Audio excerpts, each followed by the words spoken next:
Salutations, friends. My name is Brianna Bonds, otherwise known as the Ordinary Scholar, and there's a terrible issue plaguing the world these days.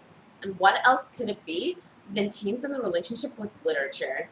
I mean, I remember the days when you used to play outside and only read when it was assigned. Now, all kids these days want to do is read.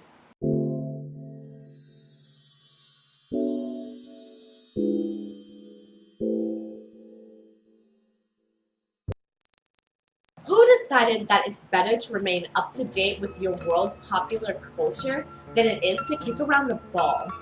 Who decided that it's lame to make phone calls and the better alternative is this text-based messaging system? Who had the nerve to replace my Tamagotchi with updates about someone you like?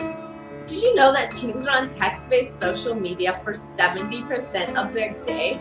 What is so important about your aunt's Christian speeches, your friend asking someone at homecoming, the fact that 95% of all statistics are made up?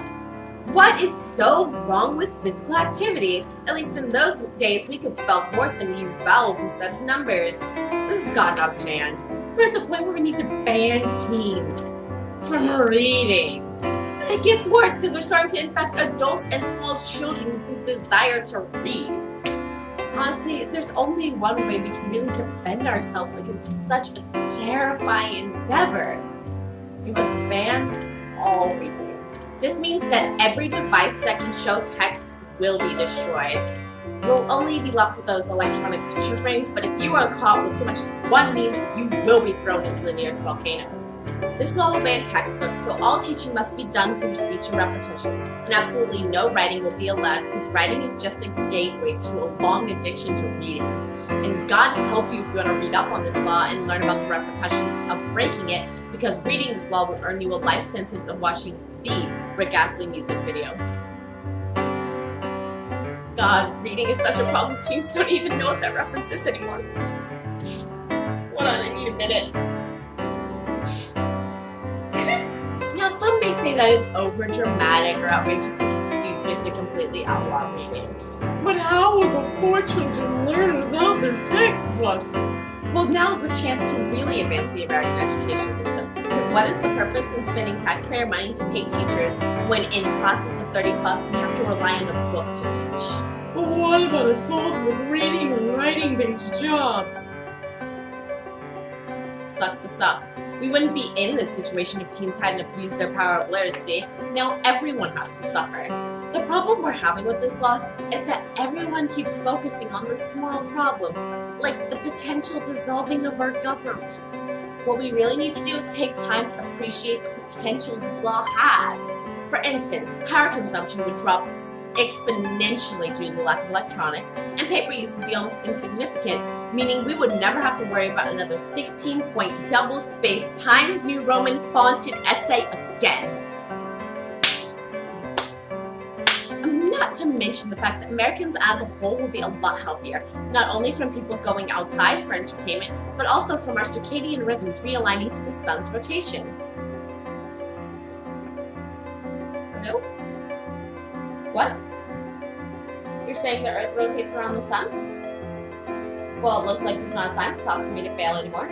So who cares? Another major benefit of this is that the cost of living will drop across the board since it no longer has to include 9 screen repairs in the next gen iPhone, since they mysteriously break every time the new one comes out. And finally, this law will be doing us the favor of finally getting rid of the decay of Earth's sewage. And no, I'm not talking about M. Night Shyamalan this time. No, we will finally be free of that monstrosity that they call... I'm pausing for dramatic effect. Standardized testing. Bum, bum, bum! That's right. No longer will we have to sit in a chair for hours filling in bubbles. No more will Stanford have numerical representation of why I should not go there. Never again will America be the laughingstock of the world for its standardized test that becomes a meme not even 20 minutes after it's completed. The line shall be drawn here, no further! So yes, there are some little flaws with this plan of action, but when there's a problem like this despicable PDR, public displays of breeding? Should we really let a problem like falling under the control of Russia or China or North Korea? Please not North Korea.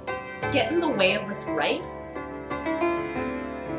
Thank you for listening, guys. If you feel me and you liked my speech, then please hit the subscribe and the like button down below. Also, check out my Instagram, my Facebook, and noordinaryscholar.com, all of which are going to be in the description. Then, after that, if you really like what's going on here and you want to join the revolution, then please consider checking out my Patreon account. But until next time, valedictions, friends.